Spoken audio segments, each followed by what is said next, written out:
Gara-gara Gajah Mada yang ceroboh, orang Jawa dan orang Sunda jadi tidak boleh menikah.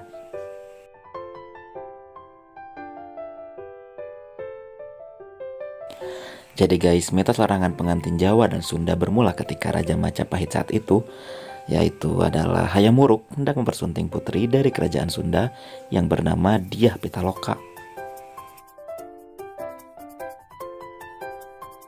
Nah, namun saat rombongan pengantin wanita sedang menuju ke Mojokerto, Gajah Mada yang saat itu menjabat sebagai panglima perang justru berniat menyerang mereka karena konon hanya kerajaan Sunda yang belum bisa ditaklukkan oleh Majapahit.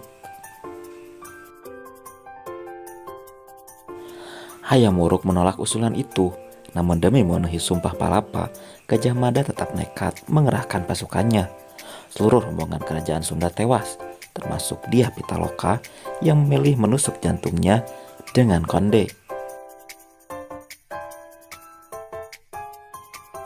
Kecerobohan Gajah Mada itulah yang menjadi akar larangan pernikahan antara orang Sunda dan Jawa.